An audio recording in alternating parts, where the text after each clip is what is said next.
जितना कॉन्फ़िगरेशन हमने उसमें किया था उसके बाद एक या दो स्टेप्स और हैं जो हमें यहाँ फॉलो करने हैं।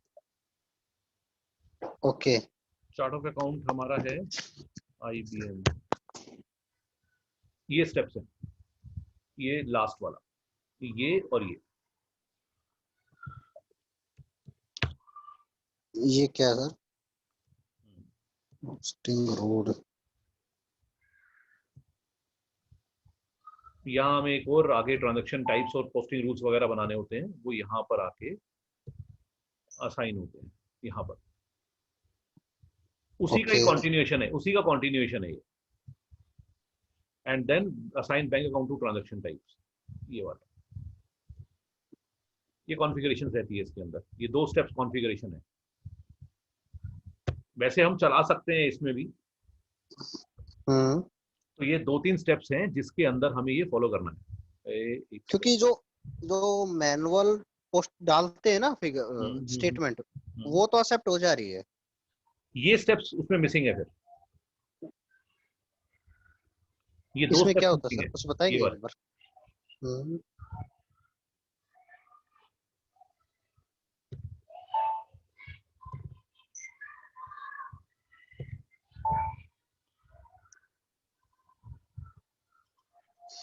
एक सेकंड होल्ड करिए। Assign external transaction type to posting rules.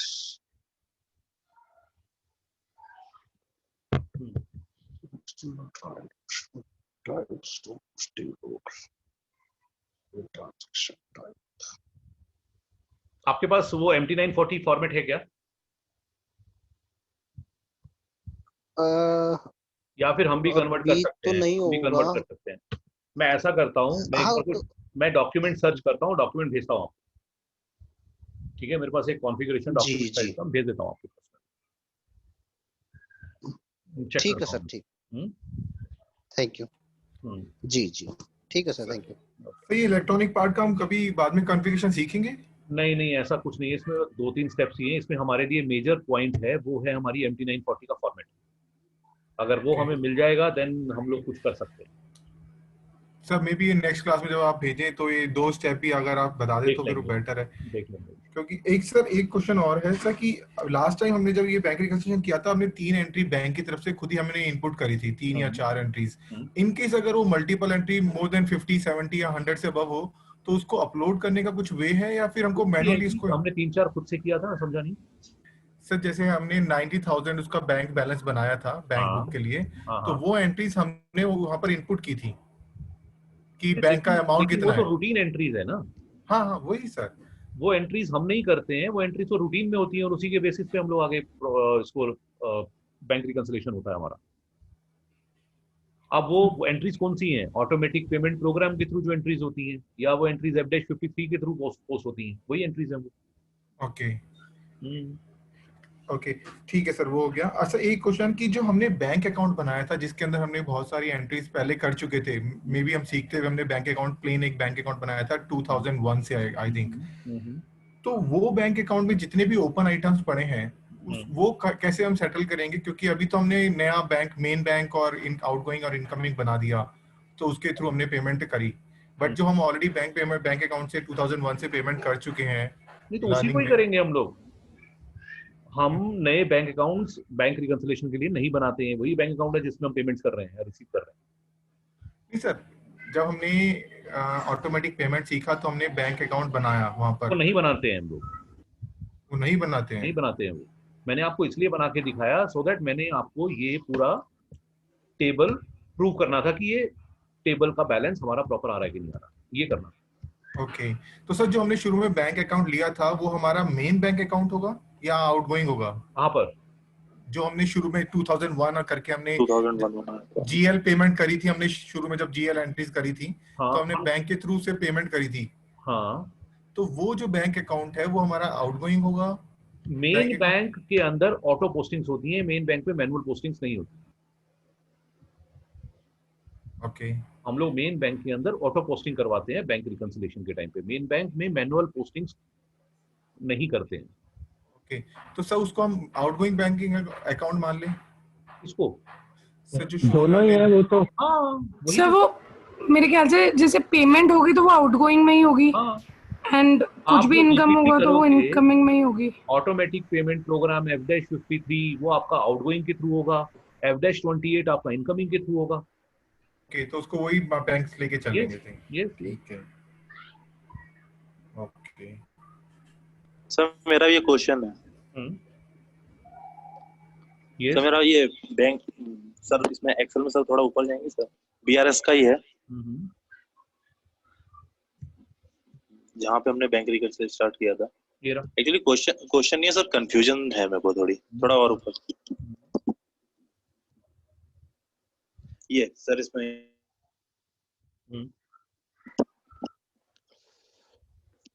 बताइए। हेलो, या बोलो। हाँ सर, इसमें मेरे को पासबुक और बैंक बुक में सर कंफ्यूजन है, क्योंकि सर हमने अकाउंटिंग में पढ़ा था, वहां पे सर एक कैश बुक होती है, एक पासबुक होती है। कैश बुक में हम अपना कंपनी का डेटा मेंटेन करते हैं और हम उसको पासबुक से मैच करते हैं, जो हम बैंक में उसको तो चढ़वा बैंक के बुक आते क्या हैं। होती है फिर? तो वही सर मेरा क्वेश्चन है, यहाँ पे जो बैंक बुक है वो पासबुक है, और जो पासबुक है वो कंपनी बुक है। यहाँ ऐसा कुछ भी नहीं है, जो आपकी अंडरस्टैंडिंग है उसी तरीके से चलो आप। यहाँ कुछ नहीं है ऐसा, एसएपी में कहीं कोई पासबुक नाम की कोई चीज नहीं होती है। आपकी बैंक स्टेटमेंट होती है, उस बैंक स्टेटमेंट को इन जनरल लैंग्वेज हम बैंक बुक बोलते हैं। आप अगर उसको पासबुक बोलते तो पासबुक के अकॉर्डिंग सोचो आप, कोई इशू नहीं है। मैंने आपको कहीं भी ऐसा पासबुक बैंक बुक कहीं नहीं दिखाया, ये जस्ट एक जनरल टर्म्स है हमारे अंडरस्टैंडिंग के लिए। अगर आप कहते हो कि पासबुक ही बैंक बुक होती है तो पासबुक ही मत समझो आप बैंक बुक, कोई इशू नहीं है उसमें। ओके, तो जो यहाँ पे सर पासबुक लिखा है वो कंपनी बुक है। यहाँ जो हम पासबुक लिख रहे हैं वो हमारी कंपनी बुक है, क्योंकि पासबुक क्या होती है जो आपके पास है? क्या पासबुक ऑटोमेटिकली अपडेट होती है? नहीं नहीं, एक्चुअली उसी को ही हम लोग कंपनी बुक बोलते हैं। ओके, बैंक बुक का मतलब बैंक स्टेटमेंट होता है। अगर आपकी अंडरस्टैंडिंग ऐसा है दैट फाइन, कोई इशू नहीं है। Sir may be Abhishek sir, because जो हम बुक्स में पढ़ते थे स्टूडेंट टाइम में, उसमें हमारे पास कैश बुक होती थी जो हमारी पर्सनल बुक होती थी, और बैंक की बुक जो बैंक डेटा जो हम मानते थे वो हम पासबुक बोलते थे उसको, क्योंकि इवन दो बीआरएस का जब क्वेश्चन आता था तो हमारा होता था कि आपकी कैश बुक में इतना अमाउंट है और पासबुक में इतना है, तो आपको मैच करना है उसके। हाँ, तो वही अंडरस्टैंडिंग कुछ भी हो सकती है आपकी, बट कॉन्सेप्ट ये है, एसएपी में कोई बैंक बुक नहीं होती, कोई कैश बुक नहीं होता, कोई पासबुक नहीं होता है, कोई टर्म नहीं है ऐसा। ये तो मैंने जस्ट आपको आपकी अंडरस्टैंडिंग के लिए मैंने आपको बताया था। अगर उसमें अगर हम उसको दूसरे तरीके से समझना चाहते हैं तो ऐसे समझ सकते हैं।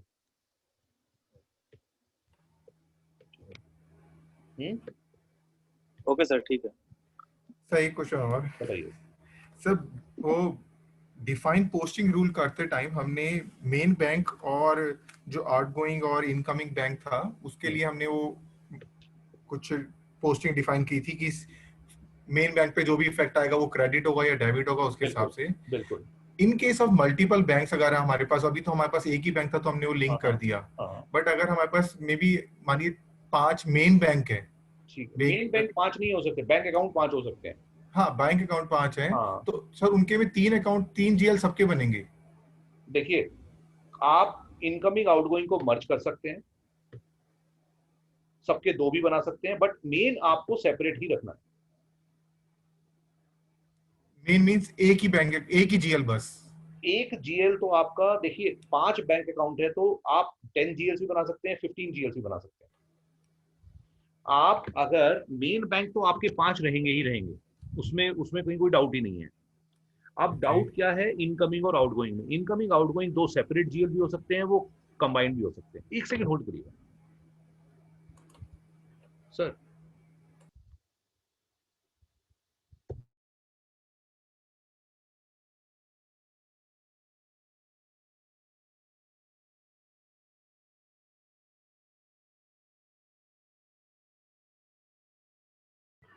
हाँ जी, यस बताइए।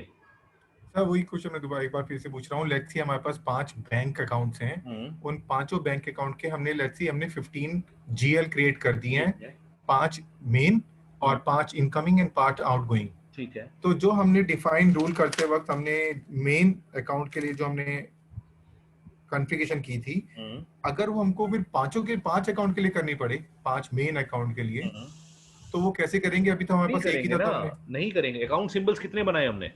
5 या 15? मतलब 5। तीन बनाए या 15 बनाए? 3 को लेते हैं ना हम लोग, इनकमिंग, आउटगोइंग और मेन। ओके, तो 3 बनाए। 3 बनाए। तो हमने बाकी सब के लिए क्या किया? हमने डिस्कस किया था ना कि प्लस प्लस प्लस करके मास्किंग करके हम करते हैं, ऐसा कुछ। हाँ जी। तो उसके उस रिक्वायरमेंट को फुलफिल करने के लिए हम लोग मास्किंग यूज करते हैं। जैसे हमारे लास्ट के जीएल हमने डिस्कस किया, लास्ट का हमारा डिजिट है 0 0 0 0 सपोज।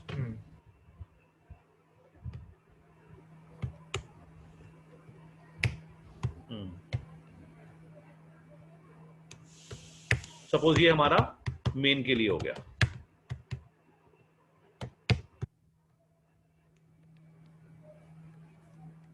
ये आउटगोइंग के लिए हो गया,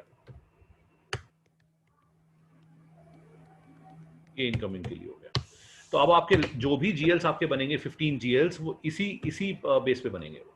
उसका लास्ट कैरेक्टर मेन का 0 होगा, इनकम आउटगोइंग का 1 होगा, इनकमिंग का 2 होगा, या फिर आउटगोइंग को 2 कर दीजिए, इनकमिंग को 1 कर दीजिए। तो इस केस में आपको डिफाइन, ये सही, ये करेक्ट हो गया। डिफाइन करते वक्त हम जहाँ पर मेन अकाउंट का हमने जीएल लिखा था, लेट्स सी क्रेडिट, हम मेन अकाउंट की जो फाइनल इंपैक्ट है वो क्रेडिट आ रहा है, तो हम उसको 50 करके वहां पर जीएल लिख रहे हैं। तो जीएल की, उस जीएल के अंदर हम क्या लिखेंगे? जीएल नहीं लिखा था हमने, अकाउंट सिंबल लिखा था वहां पर। ओके सर, मे बी मैं कहा, ठीक है सर, फिर ठीक है। हमने अकाउंट सिंबल लिया था, जीएल हमने कहीं भी मेंशन नहीं किया। जीएल सिर्फ अकाउंट सिंबल के साथ असाइन किए थे वन टाइम हमने। ओके, ठीक है सर। फर्दर जो किया था वो सब अकाउंट सिंबल्स ही यूज हो रहे थे। ओके ओके ओके, ठीक है सर, थैंक यू। तो आज का हमारा टॉपिक है फिक्स्ड एसेट्स। अब हमारे पास जो टॉपिक्स हैं, अभी हमें एक बैच में हम लोग जीएसटी, आई थिंक श्रेयोसी हम जीएसटी कर चुके हैं ना? सर कर चुके हैं, राइट, कर चुके हैं सर। हाँ, तो फिक्स्ड एसेट्स हमारा एक टॉपिक है जो हम आज इस कंबाइंड बैच में करेंगे। तो जो टॉपिक्स हमारे जीएसटी है, इसके अलावा कैश अकाउंटिंग है, वो हमें अमिताभ आप वाले बैच में करना है अभी। ठीक है, तो मतलब कोई डिपेंडेंसी नहीं है किसी टॉपिक की। तो हम लोग जो फिक्स्ड एसेट्स का टॉपिक है, ये one of the important topic और one of the in terms of, अगर आपको इसका डोमेन अंडरस्टैंडिंग नहीं है तो थोड़ा सा कॉम्प्लिकेटेड है, तो आपको इसका डोमेन भी अच्छे से समझना होगा। तो फिक्स्ड एसेट्स होता क्या है? ये बैलेंस शीट का कौन सा पार्ट होता है फिक्स्ड एसेट्स? एसेट्स। हाँ, ये हमारे बैलेंस शीट का एसेट साइड का पार्ट है fixed assets, right. Fixed assets होते हैं जो हमारी कंपनी के ऑपरेशंस को रन करने में यूज होता है, राइट। सो हमारे पास फिक्स्ड एसेट्स बेसिकली दो टाइप के होते हैं। एक कैपिटलाइज्ड एसेट्स, दूसरा एयूसी या सीडब्ल्यूआईपी। कैपिटलाइज्ड एसेट्स और एयूसी और सीडब्ल्यूआईपी में डिफरेंस क्या होता है? सीडब्ल्यूआईपी क्या होता है पुनीत जी? यस शिरोसी। So, not sure, work in progress. हाँ, capital work in progress. Capital work in progress. Yes, capital work in progress, या एयूसी होता है, एसएपी का टर्म है AUC, asset under construction. Okay, okay. ठीक है, एसेट अंडर कंस्ट्रक्शन। आज का टॉपिक जो हमारा है वो थ्योरेटिकल है फिक्स्ड एसेट्स का। नेक्स्ट सेशन हम करेंगे इसका एसेट साइड एसएपी के अंदर। सो कैपिटलाइज्ड एसेट्स और एयूसी में डिफरेंस क्या होता है? क्या डिफरेंस होता है दोनों में? सर जो वर्क इन प्रोग्रेस है that is still not been capitalized, yes, that is under progress.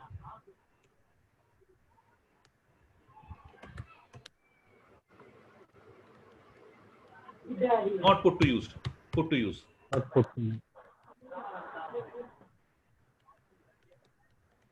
already put to use, ये डिफरेंस है। अच्छा, इसका अकाउंटिंग में क्या इंपैक्ट है इन दोनों का? सर जो उसमें हर साल हम लोग अपना डेप्रिसिएशन भी चार्ज करते हैं, जो हम डब्ल्यूआईपी में नहीं लगाते शायद। इस पे करते हैं कैपिटलाइज्ड एसेट्स में, कैपिटलाइज्ड एसेट पे। हाँ जी, हाँ जी, depreciation not depreciated, because it is not put to use. ठीक है, इस पे डेप्रिसिएशन चार्ज नहीं होता है। डेप्रिसिएशन और विदाउट डेप्रिसिएशन, CWIP पे डेप्रिसिएशन नहीं होता है। ये डेप्रिसिएशन का मतलब क्या होता है?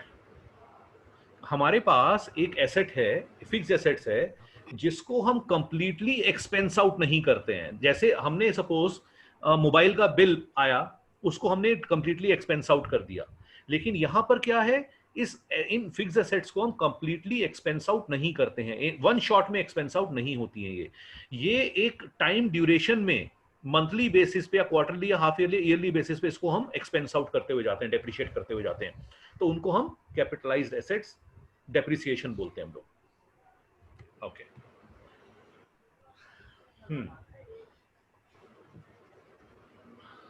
राइट। डेप्रिसिएशन की अकाउंटिंग एंट्रीज क्या होती हैं? सर एसेट को क्रेडिट करते हैं, डेप्रिसिएशन अकाउंट को डेबिट करते हैं, because depreciation is considered as an expense. Depreciation expense debit to asset. कोई और इसका कोई तरीका है इसको डेप्रिशिएट करने का, या कोई और account? Sir accumulated depreciation account बनाते हैं। एक्यूमुलेटेड डेप्रिसिएशन अकाउंट क्रेडिट किस हेड का जीएल होता है? एक्यूमुलेटेड डेप्रिसिएशन सर पेबल्स, हाँ लायबिलिटी सर। हाँ, इसको हम बैलेंस शीट की लायबिलिटी साइड भी रखते हैं, कुछ कंपनीज एसेट साइड भी रखती हैं इसको, क्योंकि इसको अल्टीमेटली एसेट में से कम करना होता है। राइट। तो ये हमारा P&L का एक्सपेंस है। अच्छा, ये हमारी तो लायबिलिटी हुई, तो इसको एसेट में कैसे रखते होंगे वो? देखिए क्या है, अल्टीमेटली ये कम किस में से हो रहा है? एसेट में से। ये एसेट में से कम हो रहा है। तो आपको अगर एसेट की नेट बुक वैल्यू निकालनी है, तो नेट बुक वैल्यू कैसे निकलेगी? x minus Y equal to net book value. x is your asset cost, y is your accumulated depreciation, is equal to your net book value. तो sometimes companies उसको asset side भी रखती हैं, but बहुत कम companies मैंने देखी हैं जो एसेट साइड लेके जाती हैं इसको, बट मैंने देखा है होता है। ओके। इंडियन कंपनी जनरली नहीं करेंगी, जो आपकी MNCs हैं जो बाहर से इंडिया में बिजनेस कर रही हैं, उनका ये एक्चुअली प्रेजेंटेशन होता है। सर वो इस तरह से मेंशन होता है क्या बैलेंस शीट में, लाइक जो एसेट की वैल्यू है उसके साथ, मतलब वो एक्यूमुलेटेड डेप्रिसिएशन का अमाउंट कम करके नीचे ग्रुप वही कर देते हैं, वो ग्रुप करके फिर फाइनल जो नेट वैल्यू है वो हम मेंशन कर रहे हैं। बिल्कुल उसको ग्रुप करते हैं वो। इसके लिए प्रोविजन भी तो से अगर एंट्री अगर देखे तो डेप्रिसिएशन टू प्रोविजन भी तो कर सकते हैं ना? प्रोविजन ही तो है। Accumulated depreciation is provision. Okay, because you are provisioning it. Depreciation कितने टाइप के होते हैं? वो तो बहुत सारे होते हैं। जैसे मेजरली क्या सर मेथड पूछ? नहीं, मेथड अभी नहीं पूछ रहा हूँ, मेथड को इसके बाद। तो एक सिंपल लाइन जो एक अमाउंट का, आई थिंक पुनीत को आइडिया होगा, या हो सकता है मेरा क्वेश्चन में थोड़ा सा कंफ्यूजन हो। Company law, as per company law and as per income tax. As per income tax law. Okay, company act, yes, and IT act. IT act, yes, right. Company act और IT act में difference क्या होता है? Sir percentage, block, और इसके अलावा grouping sir, blocks में difference. अच्छा,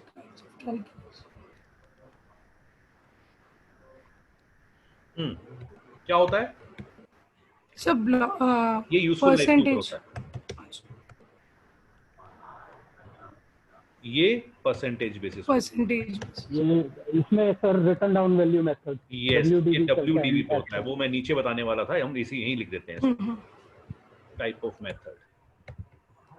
ये हमारा जनरली SLM पे चलता है, ये WDV, बट ये कोई ऐसा फिक्स नहीं है। मैंने इसको भी काम किया है जो WDV पे करती है कंपनीज। हाँ सर, कंपनीज करती हैं कुछ WDV, इसके अंदर अलग अलग मेथड्स हैं। There are methods in company act, income tax act में WDV ही यूज होता है। राइट। सो इसमें और कोई सॉल्यूशन नहीं है, WDV ही चलता है। लेकिन IT एक्ट के अंदर एक और कैलकुलेशन होती है कि अगर आपकी asset with in 180 days by हुई है, बिफोर 30th सितंबर अगर वो एसेट बाई हुई है तो वो 6 मंथ्स के हिसाब से तो उसका 6 मंथ्स डेप्रिसिएशन लगता है, सॉरी फुल ईयर डेप्रिसिएशन लगता है। अगर वो 180 डेज के बाद हुआ है तो 6 मंथ्स हाफ ईयर डेप्रिसिएशन लगता है उसमें, हाफ ईयर। हाँ, अब क्या है थोड़ा सा मैं आपको क्लियर कर देता हूं इसमें क्या होता है। आईटी एक्ट के अंदर स्पेसिफिकली ये होता है कि अगर बिफोर 180 डेज एंड और आफ्टर 180 डेज, बेसिकली 30th सितंबर और 1 अक्टूबर रहता है, क्योंकि 183 डेज हो जाते हैं शुरू में। So full year depreciation, right, half year depreciation.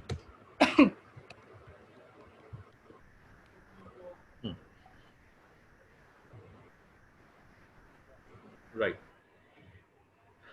Type of calculations क्या होती हैं डेप्रिसिएशन की? टाइप ऑफ डेप्रिसिएशन कैलकुलेशन ले लेते हैं उसको। एक मेथड है 1/365, एक मेथड है 1/12। क्या डिफरेंस है दोनों में? सर जो 1/365 है इसमें डेज के हिसाब से कैलकुलेट होती है। राइट। देखिए कैलकुलेशन, हाँ राइट, कैलकुलेशन हमेशा से मंथली ही होगी, लेकिन यहां पर मंथली डेज वाइज होगी, यहां पर मंथली मंथ वाइज होगी। क्या डिफरेंस है दोनों में? तो 31 डेज और 30 डेज नहीं, चलिए हाँ एक पॉइंट हम मान सकते हैं। ये सपोज एक एसेट है हमारा, पूरे ईयर का निकाल के उसको जितने डेज का 30 है 31 डेज में। राइट। सपोज एक एसेट है हमारे पास जिसका हमने जिसको हमने बाय किया परचेज कॉस्ट, और उसका यूजफुल लाइफ है इज सपोज 5 इयर्स। तो उसका जो डेप्रिसिएशन होगा वो कैसे होगा? This divided by 5, right. और इसका अगर हम इसको लें तो क्या होगा, अगर इसको लें तो क्या होगा? यहां पर this divided by 365 multiply by days, चाहे वो 29 डेज है या 31 डेज है। यहां पर क्या होगा? This divided by 12 this. यहां पर हर मंथ आपके पास 200 रुपीज का डेप्रिसिएशन आएगा, यहां पर मंथ वाइज चेंज होगा, बट अल्टीमेटली 2400 ही होगा। End of the year, total calculation of the depreciation would be 2400, both of the cases. ये डिफरेंस है 1/365, 1/12। कोई डाउट इसमें? No sir. Okay.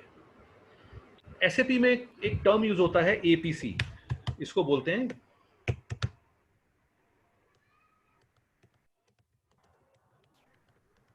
Acquisition production cost. इस कॉस्ट को हम बोलते हैं ग्रॉस ब्लॉक।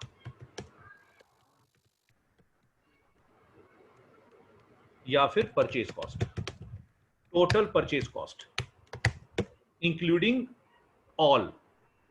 एग्जाम्पल, आपने एक मशीनरी बाय किया, उसका फ्रेट कॉस्ट 5,000 रुपीज आया, मशीनरी 1 लाख रुपीज का है, तो टोटल मशीनरी की कॉस्ट होगी 1,05,000 rupees.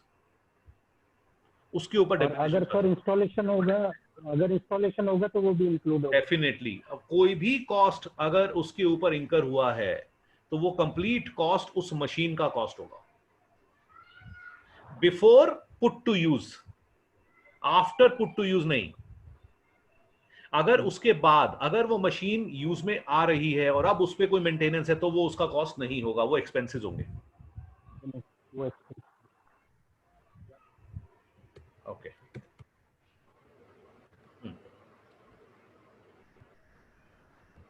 Okay, next.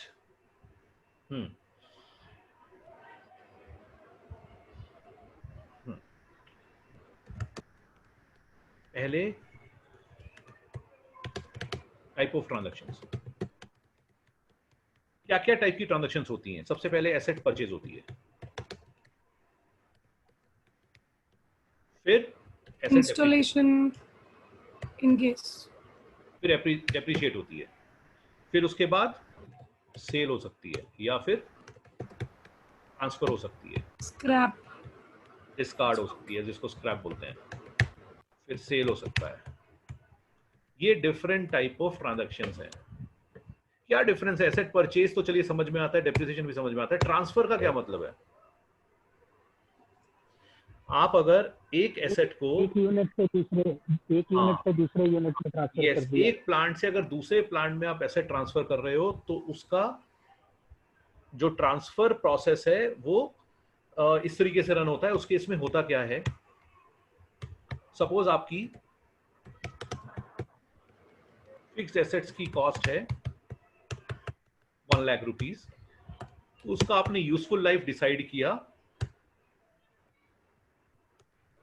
Suppose 10 years,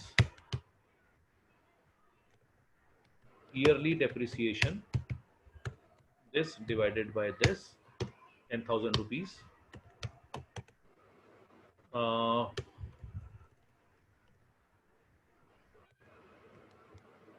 depreciated month suppose हमने या फिर इसकी डेप्रिसिएशन वैल्यू ले लेते हैं। Depreciation value is suppose 500 rupees, net book value this minus this, ये नेट बुक वैल्यू है।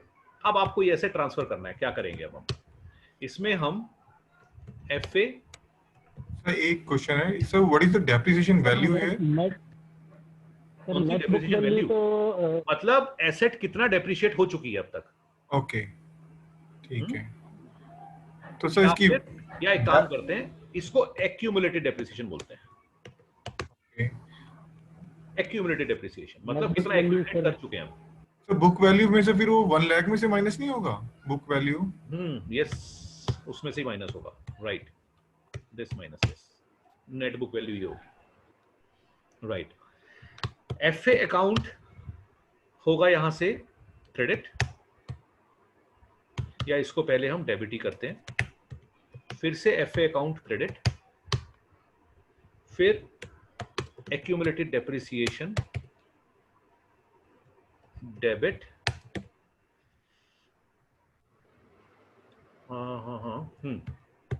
FA एक्यूमुलेटेड तो क्रेडिट होगा ना? नहीं, वो 1 मिनट, अभी इसको हम ट्रांसफर कर रहे हैं ना, तो दोनों तरफ होगा ये, ओके राइट। तो नहीं, ये डेबिट ही होगा, अभी करते हैं इसको FA अकाउंट क्रेडिट। अब FA अकाउंट के अंदर हमारा जाएगा 500 9950 500 नहीं ये जाएगा, राइट।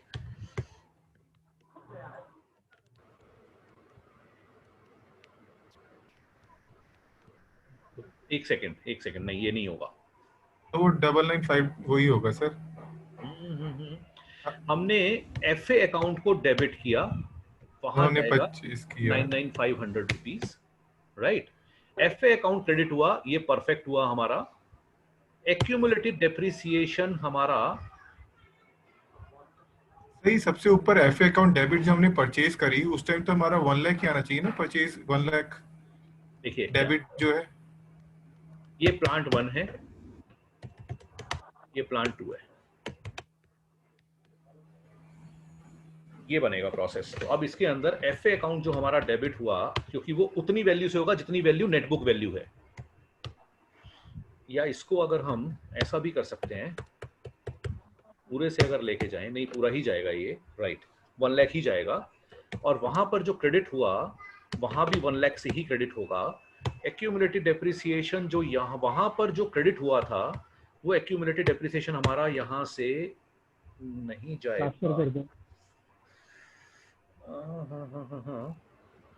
क्योंकि अगर सर लेट्स सी अगर हम 1 महीने बाद करते हैं, 1 महीने बाद करते हैं और 1 महीने की डेप्रिसिएशन 500 है, तो जब हम ट्रांसफर करेंगे प्लांट 2 में तो उसके पास तो डेप्रिशिएटेड अमाउंट के बाद ही जाएगा ना फिक्स्ड एसेट्स, तो वो जो हम उसको होना तो वही चाहिए 99,500 दोनों तरफ 99,500 आएगा। नहीं, लेकिन यहाँ से पूरा 1000 नहीं, ये क्या होगा, जो डेबिट हो रहा है, जो क्रेडिट हो रहा है हमारा, ये 1 लाख ही होगा। ये 1 लाख ही होगा, और ये जो होगा ये हमारा डेबिट होगा। यस, ये एंट्री बनेगी, ये एंट्री बनेगी।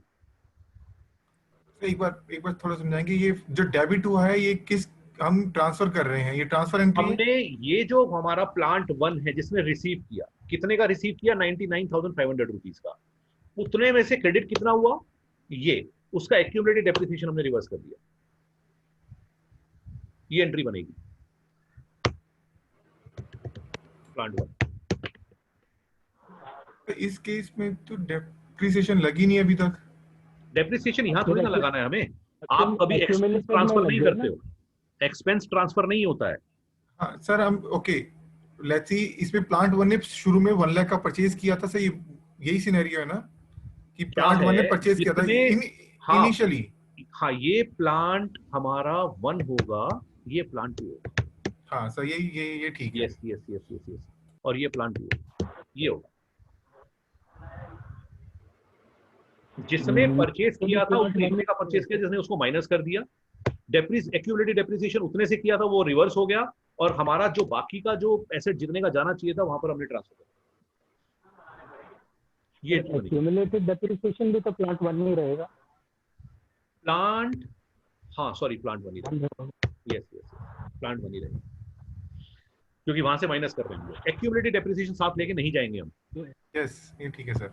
राइट, तो वही खत्म करेंगे, क्रेडिट करके हम डेप्रिसिएशन को डेबिट कर देंगे। राइट। अब जब नए प्लांट में जाएगा तो 99,500 की यूजफुल लाइफ के ऊपर जाएगा। ये हमारा ट्रांसफर का है, डेप्रिसिएशन हम कर चुके हैं। अब हम आएंगे सेल ऑफ फिक्स्ड एसेट्स। अब हम इसी एग्जांपल को लेके चलते हैं सेल ऑफ फिक्स्ड एसेट्स के ऊपर। हमने अब यहां पर एसेट को ट्रांसफर नहीं किया, सेल कर दिया, और सेल वैल्यू 1,10,000। अब इसका अकाउंटिंग करते हैं। फिक्स्ड एसेट्स था हमारा 1 लाख रुपीस का, 10 इयर्स था, ईयरली डेप्रिसिएशन 10,000 है, एक्यूमुलेटेड 500 रहा, नेट बुक वैल्यू 99,500 है, और सेल हमने कर दिया 1,10,000 रुपीज में। अब इसका सेल का अकाउंटिंग बनाते हैं। क्या बनेगा? Customer debit, sale of FA, credit. कितने अमाउंट से? 1,10,000 और ये 99,500 और प्रॉफिट 10,500। 1 लाख से, 1,10,000 से। सेल भी तो उतने से हो रहा है ना। FA account credit, accumulated depreciation debit, again sale of fixed assets and profit on sale of fixed assets। अब अमाउंट देखते हैं। यहाँ क्रेडिट को हम माइनस कर देते हैं। एफए अकाउंट हमारा कितने से होगा? 1 लाख रुपीज से। एक्यूमुलेटेड डेप्रिसिएशन 500 से डेबिट। अब इसका जो डिफरेंस आएगा वो हमारा प्रॉफिट हो जाएगा 10,500 रुपीज माइनस। अगर इसका नेट इंपैक्ट देखेंगे तो ये 0। ये अकाउंटिंग बनती है हमारी फिक्स्ड एसेट सेल की। अच्छा, डिस्कार्ड और सेल में क्या डिफरेंस है?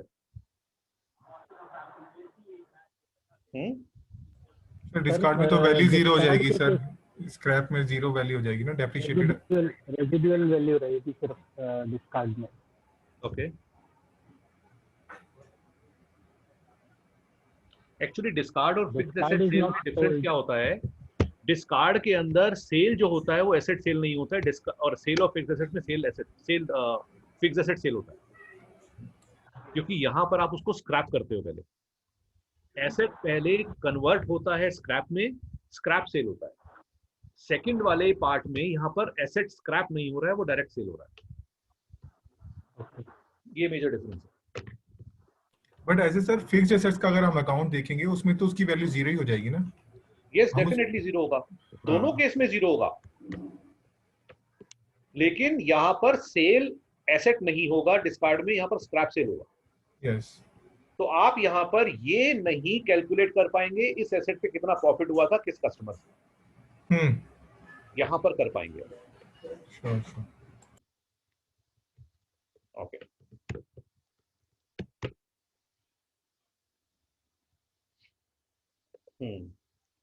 ओके,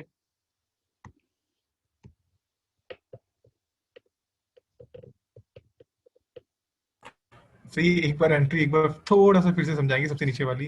देखो सर ऊपर की 2 लाइनें ठीक है कि हमने कस्टमर को डेबिट किया और सेल्स करी सेम अमाउंट से। अगर आप इसकी बात कर रहे हो ये नहीं समझ में आया तो ये समझने की जरूरत नहीं है, बिकॉज ये एग्जैक्ट रिवर्स होता है इसका। हाँ सर वो भी ठीक है। ठीक है। हाँ। अब एक्यूमुलेटेड डेप्रिसिएशन डेबिट क्यों हुआ? क्योंकि 500 रुपए हमने ऑलरेडी डेप्रिशिएट किया था, वो भी रिवर्स होगा। हमने जो 500 रुपीज एक्यूमुलेट किया वो हमने यहाँ पर रिवर्स कर दिया सेल के टाइम पे। ठीक है सर। और प्रॉफिट हमने निकाल दिया उसमें से। ये एक्सपेंस में चला जाएगा ना?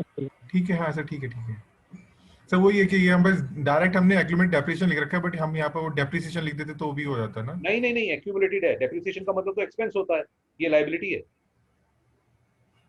ओके सर लेकिन जब हमने सेल ही कर दिया तो ये हमारा एक्सपेंस बन जाएगा ना? एक्सपेंस नहीं हो, देखिए एक्सपेंस कभी रिवर्स नहीं होता है। आपने अगर इलेक्ट्रिसिटी बिल पे कर दिया तो उसको रिवर्स क्यों करोगे आप? वो क्या गवर्नमेंट से पैसा मांगने जाओगे वापस? लेकिन जब हमने एसेट सेल कर दिया सर, हाँ। तो जो डेप्रिसिएशन जितना लाइफ हमने उसका यूज कर लिया उसको तो डेप्रिसिएशन में एक्सपेंस में लेके जाएंगे ना? वो तो ऑलरेडी गया है ना, वो तो मंथली बेसिस पे जा ही रहा है वो तो। सर। ओके सर, जैसे नॉर्मली हम पहले प्रोविजन की एंट्री करते थे कि हम प्रोविजन अगर हमने क्रेडिट किया है तो उसको हम वापस डेबिट कर देते थे, बट उसके अगेंस्ट हम जो एक एक्सपेंस अकाउंट होता था वो भी तो करते थे डेबिट। कभी नहीं करते। एक्सपेंस को कभी रिवर्स नहीं किया जाता। सर लेट्स सी, जब हमने प्रोविजन बनाया था रेंट के लिए कि हमने हाँ। पहले एक प्रोविजन बनाया क्या रेंट का, एंट्री किया था आपने? क्या एंट्री किया था? एक्सपेंस के अगेंस्ट हमने प्रोविजन बनाया, एक्सपेंस डेबिट टू प्रोविजन, और फिर बाद में हमने वो expense debit to provision. Okay, sorry sir. Salary का प्रोविजन नहीं बनाते हैं। Okay yes salary account debit to provision of salary account. Yes. तो नेक्स्ट मंथ उसको रिवर्स किससे करते हैं? Provision account debit to salary to reverse नहीं हो रही है बैंक। हाँ सैलरी नहीं होती है तो, बट यहाँ पर सर डेप्रिसिएशन अकाउंट तो कहीं आया ही नहीं ना। आएगा भी नहीं ना, एक्सपेंस हो गया है वो तो, बुक हो गया मेरे मेरे मेरे P&L के अंदर, वो तो ट्रांसफर हो गया। उसी के बेस पे मेरा P&L बनेगा ना। ओके ठीक है सर, हो गया।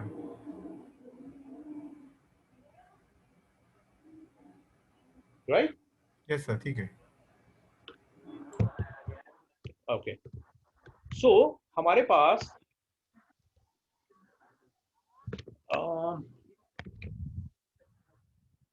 एक क्वेश्चन और है सर। बताइए। ये जो हमने सेल ऑफ फिक्स एसेट किया, अब इसका जो हमने ये एक्यूमुलेटेड डेप्रिसिएशन जो लिया है, ये हम ये तो नेचुरल है कि एज पर कंपनी लॉ है, क्योंकि कंपनी लॉ ही बुक्स में आता है। ठीक है, लेकिन as per income tax act भी मेंटेन करना पड़ेगा क्या हमारे को? हाँ देखिए क्या है, एसएपी के अंदर एक प्रोविजन है। आप जो आईटी एक्ट का जो डेप्रिसिएशन होता है वो ग्रुपिंग पे चलता है। राइट, आप ग्रुप कीज बनाते हैं, उसमें ग्रुप कीज किस बेसिस पे होती है? परसेंटेज के बेसिस पे होती है। आपकी अगर मल्टीपल फिक्स एसेट्स हैं, आपके पास अगर मल्टीपल फिक्स एसेट्स हैं और उसमें डिफरेंट डेप्रिसिएशन कैलकुलेशंस होती हैं, डिफरेंट परसेंटेजेस होती हैं, तो उन आप डिफरेंट परसेंटेजेस को, सपोज आपके पास 10 तरह की एसेट्स हैं जिसमें 3 एसेट ऐसी हैं जिसके ऊपर 10% डेप्रिसिएशन लगता है, तो उन तीनों को आप ग्रुप करते हो और ग्रुप की के ऊपर आप कैलकुलेशन करते हो। राइट, तो उसके ऊपर WDV कैलकुलेट होता है और वहां आपको बताना पड़ता है सिस्टम को कि ये WDV चलेगा हमारा इसके ऊपर। अभी हम सिर्फ WDV की बात नहीं कर रहे हैं, हम different type of depreciation requirement की बात कर रहे हैं। एक तो हमारा कंपनी एक्ट का डेप्रिसिएशन हो गया। एक सेकंड होल्ड करिए। हाँ जी सर, हाँ बात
हाँ जी, sorry, company act, IT act, IFRS, कोई यूएस गैप, ये डिफरेंट रिक्वायरमेंट भी एसएपी फुलफिल कर सकता है। इसके अंदर जो पोस्टिंग्स होती हैं जीएल पे वो कंपनी एक्ट के अकॉर्डिंग होती हैं, बाकी सब ये रिपोर्टिंग पर्पस है। तो हम IFRS की रिक्वायरमेंट, डिफरेंट रिक्वायरमेंट फुलफिल कर सकते हैं एसएपी सिस्टम से। आईटी एक्ट डिफरेंट कैलकुलेट करवा सकते हैं। यूएस गैप का कोई फर्दर रिक्वायरमेंट है या कोई कंट्री स्पेसिफिक गैप है तो वो भी हम कैलकुलेट करवा सकते हैं एसएपी सिस्टम से। तो ये सब रिपोर्टिंग पर्पस के लिए है, ये जीएल पोस्टिंग के लिए है। तो पोस्टिंग सिर्फ इसकी होगी, बट ये बाकी सब रिपोर्टिंग पर्पस के लिए होंगे। अच्छा, एक कंपनी एक्ट आपने ऊपर बताया, वो सिंपल लाइन डेप्रिसिएशन से भी जाएगा क्या? Straight line method. अब Straight इसमें line, आपको sorry. जो लगाना है वो आप लगा सकते हैं। मैं आपको एक कुछ डिफरेंट रिक्वायरमेंट बताता हूँ। अब हमने फ्रांस के लिए किया था एक प्रोजेक्ट पे। उनका रिक्वायरमेंट क्या था कि अगर एसेट आपकी बिफोर 15th बाय होगी with in a particular month, तो डेप्रिसिएशन आपका फर्स्ट से चार्ज होगा, मतलब प्रायर डे से चार्ज होगा। अगर सपोज एसेट बाय हुआ 14th ऑफ नवंबर को, तो डेप्रिसिएशन 1 नवंबर से चार्ज होगा। अगर एसेट बाय होती है 17th ऑफ नवंबर को, तो डेप्रिसिएशन नेक्स्ट सब्सिक्वेंट मंथ से चार्ज होगा, फर्स्ट डे से। तो ये रिक्वायरमेंट भी एसएपी में फुलफिल हो सकती है, राइट। तो उसके लिए डिफरेंट प्रोविजंस दिए हैं एसएपी ने, उसको हम फुलफिल कर सकते हैं रिक्वायरमेंट्स को। तो ये डिफरेंट टाइप की डेप्रिसिएशन रिक्वायरमेंट्स भी हम सिस्टम से कैलकुलेट करवा सकते हैं, राइट।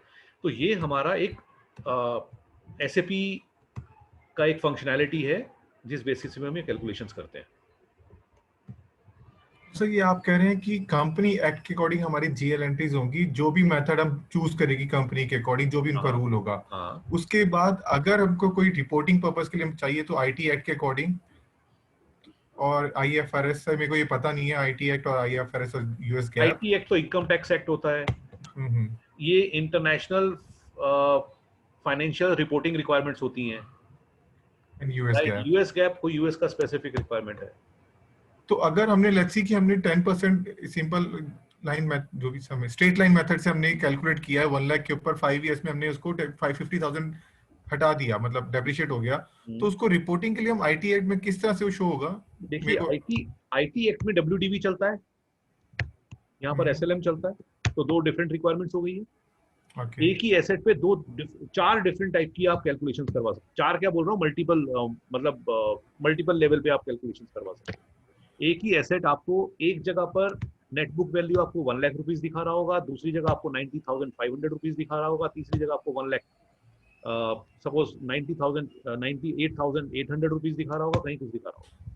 बट सर वो केवल रिप्रेजेंटेशन पर्पस से होगा ना, रिपोर्टिंग पर्पस से। एक्चुअल जो बुक्स में कैलकुलेट कर रखा होगा वो हमने स्ट्रेट लाइन मेथड से कैलकुलेट कर रखा होगा। यस। और ये इंडियन कंपनी के सिनेरियो में हम बात कर रहे हैं। अपने कंप्लायंस तो आपको फुलफिल करनी ही है ना, तो उसके लिए तो आप अपना कंपनी एक्ट तो एटलीस्ट रखोगे ही ना, कंपनी और IT act. Okay, in case अगर हम जैसे किसी कोई फॉरेन कंपनी और हम कहीं बाहर ही उसका प्रोजेक्ट रन कर रहे हैं, ये कॉन्फ़िगरेशन कर रहे हैं, तो उस केस में जो भी उनका रूल होगा, सिंपल स्ट्रेट लाइन मेथड या फिर ये रिटर्न डाउन वैल्यू मेथड, जो भी उनका रूल होगा उसके अकॉर्डिंग हम सबसे ऊपर उसकी कैलकुलेशन करेंगे। बिल्कुल। देखिए, ये तो कंट्री स्पेसिफिक रिक्वायरमेंट है, इंडिया की रिक्वायरमेंट है दोनों पे। ओके, कंपनी एक्ट और IT act, income tax act. बाकी ये रिक्वायरमेंट आपकी फर्दर कंपनी स्पेसिफिक रिक्वायरमेंट्स है। अब जैसे कंपनी है स्विट्जरलैंड की, वो इंडिया में बिजनेस कर रही है। अब स्विट्जरलैंड की कंपनी के और भी कंपनीज हैं, कोई यूएस में बैठा है, कोई ऑस्ट्रेलिया में कंपनी है, तो उनकी कोई आईएफआरएस की रिक्वायरमेंट्स भी रहती है, तो वो उसके अकॉर्डिंग भी इंडियन कंपनी कोड के ऊपर भी आईएफआरएस रिक्वायरमेंट फुलफिल कर सकते हैं।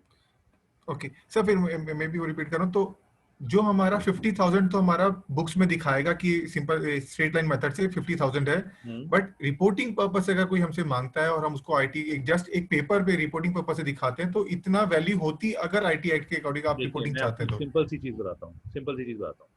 आईटी एक्ट और डब्ल्यूडीबी में डिफरेंस क्या होता है? अगर आप 1 लाख रुपीज की एसेट बाय करते हैं, according to company act, according to WDB, क्या कैलकुलेशंस में डिफरेंस है? आपका एसेट है 1 लाख रुपीज का, first month, second month, third month, fourth month, fifth month, चलिए 5 ही महीने का लेके चलते। आपकी ईयरली जो डेप्रिसिएशन है अगर हम इसको लें और यूजफुल लाइफ भी हम ले लेते हैं 5 इयर्स की, तो आपका फर्स्ट मंथ जो डेप्रिसिएशन जाएगा दिस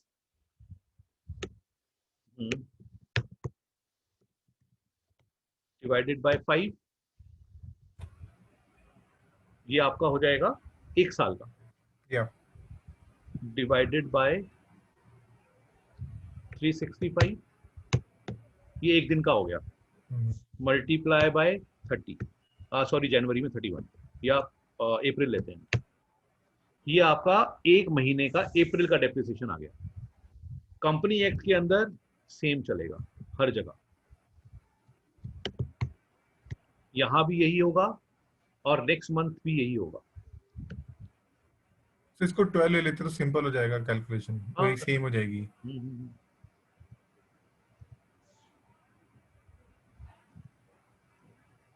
365 की जगह मंथली ले लेते हैं।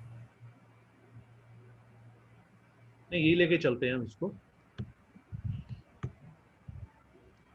सो वो कैलकुलेशन चेंज हो जाएगी ना इसमें हर महीने की। हर महीने चेंज होगी। हमारे पास एक काम करते हैं ना, तो यहाँ पर हम इसको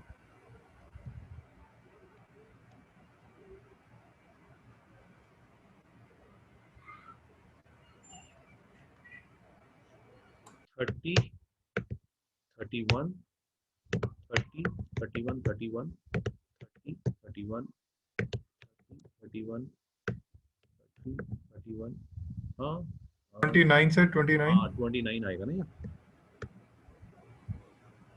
यहाँ सर पर नहीं, लास्ट 11th पे आएगा 29, यहाँ 31, यहाँ 29 एंड 31, राइट? यस। तो अगर अब हम कैलकुलेशन करेंगे यहाँ पर company act, this divided by this multiply by days, हाँ यस। गड़बड़ कर दी। सो कैलकुलेशन को 1 लाख को फिक्स कर दीजिए, वो सेल को और दोनों को, तो फॉर्मूला चेंज नहीं होगा। हाँ, divided by 365 multiply by this, ये आ गया।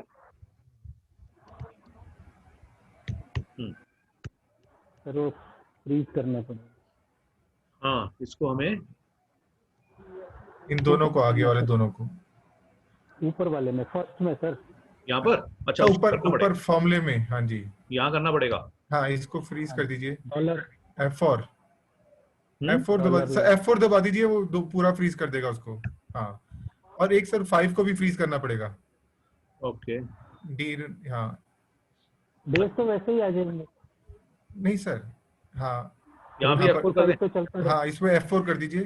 हाँ, बस हो गया सर, इसको ठीक है, बस हो गया सर, राइट।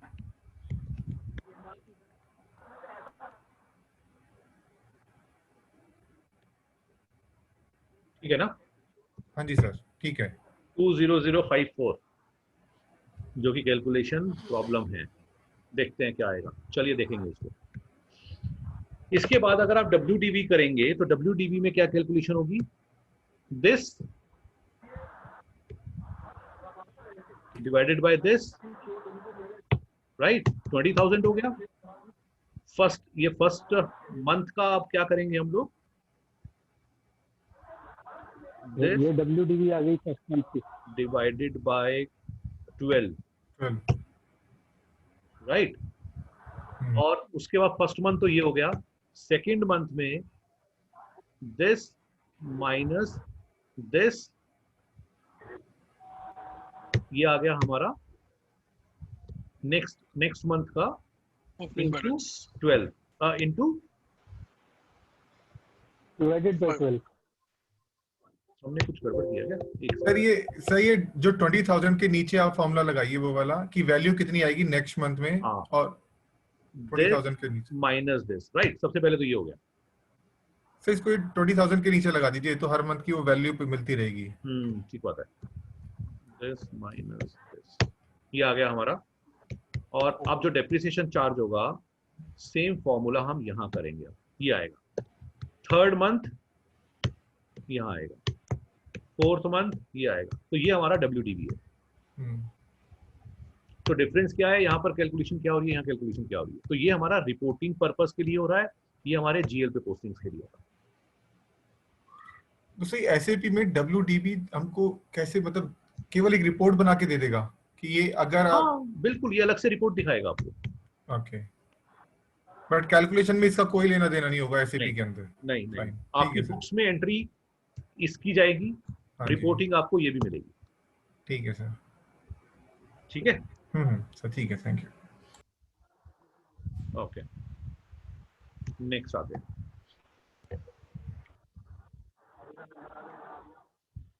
ओके अब हम SAP पर्सपेक्टिव बात करते हैं कि हमारी क्या कॉन्फ़िगरेशन है। एक सेकंड होल्ड करिए, मगर यस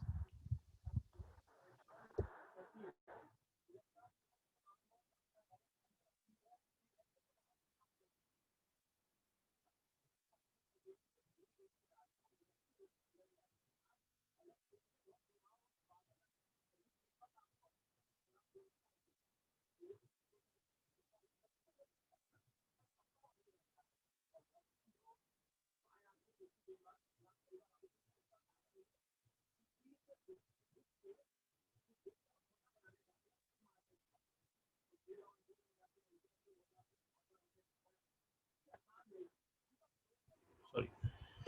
तो अब हमारे पास सबसे पहले मास्टर डेटा होगा। मास्टर डेटा के अंदर हम GL बनाएंगे। इसमें मुझे कुछ टर्म्स और पहले डिस्कस करनी है, चलिए पहले हम इसको आते हैं, उसके ऊपर आएंगे हम लोग। SAP के अंदर डिफरेंट GLs बनेंगे। हमारे पास एसेट के डिफरेंट टाइप्स होते हैं जिसको हम कैटेगराइज करते हैं, क्लासीफाई करते हैं डिफरेंट टाइप की एसेट्स के ऊपर। क्या क्या टाइप हो सकते हैं, एसेट के टाइप क्या हो सकते हैं? Vehicles, plant and machinery, right, plant and machinery, land and building, furniture and fixtures, office equipments, electrical equipment, इसके अलावा व्हीकल्स, राइट। और क्या हो सकता है? कंप्यूटर, वर्क इन प्रोग्रेस भी नहीं रहेगा। यस, CWIP AUC भी होगा। तो इतने टाइप के आपके GLs भी बनेंगे। तो आपको एसेट के GL बनाने हैं, सबसे पहले FAGL बनेंगे। FAGL बनेंगे इसके अकॉर्डिंग, जितने आपके टाइप ऑफ एसेट्स होंगे उतने आप GLs बनाएंगे, राइट। अगर आपके टाइप ऑफ एसेट्स 10 हैं तो आप 10 FA के GLs बनेंगे। FAGL, FA plant and machinery, FA land and building, ये आपके GLs बनेंगे। इसके बाद आपका अगला GL बनेगा accumulated plant and machinery, accumulated land and building, accumulated furniture and fixtures, right. So accordingly ये भी GLs आपके ऐसे बनेंगे यहाँ पर। देन आप आएंगे depreciation plant and machinery, accordingly बनेंगे ये भी GLs। देन आपका sale of FA, profit on sale of FA, ये आपके सिंगल GL भी बना सकते हैं आप, और loss on sale of FA।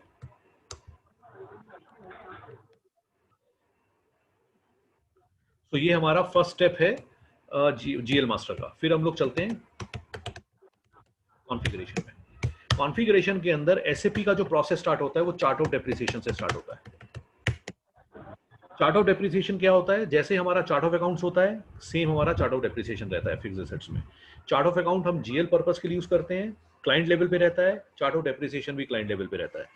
अगर आपके मल्टीपल कंपनी कोड्स में single chart of accounts use हो रहा है तो चार्ट ऑफ डेप्रिसिएशन भी सिंगल ही होगा। इस कॉन्सेप्ट के साथ चलते हैं हम लोग। नेक्स्ट स्टेप है डेप्रिसिएशन एरियाज। जो हमने ऊपर ये रिक्वायरमेंट डिस्कस किए थे कि ये 4 रिक्वायरमेंट है, ये 4 डेप्रिसिएशन एरियाज बनेंगे हमारे। ये हम लोग कल 1 बाय 1 इसको स्टार्ट करेंगे। नेक्स्ट आएंगे हम लोग, डेप्रिसिएशन एरिया हमने बनाया, देन हम define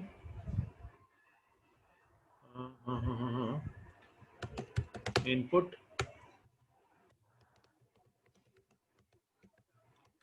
tax indicator for non taxable transactions. Next हम करेंगे define account determination.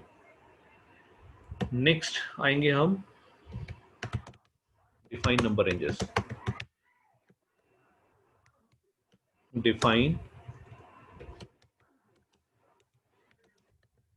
Screen layout,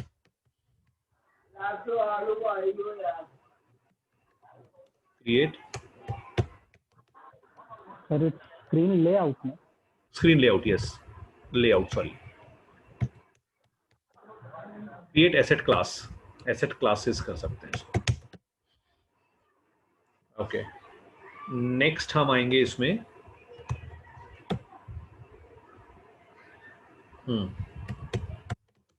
assign GL with account determination.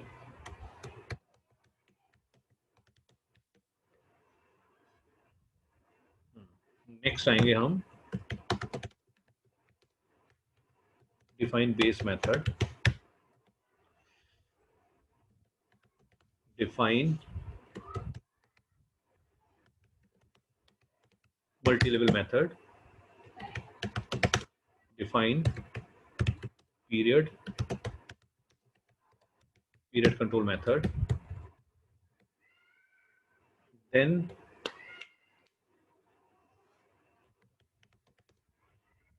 create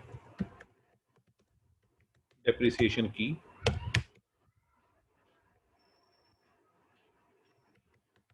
define and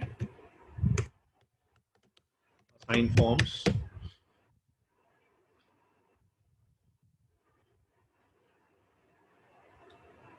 okay. So ये हमारा, फिर दोबारा से हम मास्टर डेटा पे आएंगे, क्रिएट एसेट मास्टर, उसके बाद हम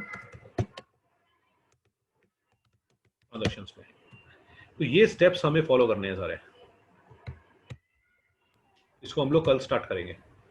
इतना याद कैसे रहेगा ये सब, बहुत सारी चीजें, कितने स्टेप्स अगर की जरूरत नहीं है। ओके, बट आपको ये स्टेप्स याद नहीं होने चाहिए, बट उनका पर्पस पता होना चाहिए आपको। स्टार्टिंग में हम ये कह रहे थे इतने सारे टी कोड कैसे याद होंगे, आज वो याद है। टी कोड तो थोड़े याद हो गए हैं सर। तो ये भी हो जाएगा। एक तो मेरे को टीडीएस बता रहा हूँ, आगे जितने भी टॉपिक्स है ना, जितने एफर्ट्स आज तक हुए हैं उसके इक्विवेलेंट एफर्ट्स लगने हैं अब आगे। ओके, कॉन्सेप्चुअली बहुत क्लियर होना जरूरी है इन सब टॉपिक्स के लिए। अभी हमें जैसे जीएसटी भी करना है, अभी इसके बाद हमारा बैंक कंट्रोलिंग वाला पार्ट होगा, देन हमारा इंटीग्रेशन होगा। सर इसके बाद ये जो अभी तक हम एक एक टॉपिक कर रहे हैं एसेट मैनेजमेंट में, फिक्स एसेट्स के बाद कुछ और भी है क्या? Controlling, integration, GST, cash accounting. अभी तो पिक्चर स्टार्ट हुई है। अभी सर 2 महीने लग जाएंगे क्या इसको? नहीं, अब हमारे सिंगल टॉपिक्स हैं। मेरे ख्याल से 10 एक टॉपिक और होंगे। ओके, तो सर अभी फॉर द टाइम बिंग हम वीकेंड पे ही क्लासेस होंगी ना अभी? यार एक्चुअली क्या है, मैं प्लान कर रहा था, लास्ट 3 वीक ना मेरे बहुत बिजी गए हैं, कुछ प्रोजेक्ट्स थे मेरे पास करने के लिए, तो वो अब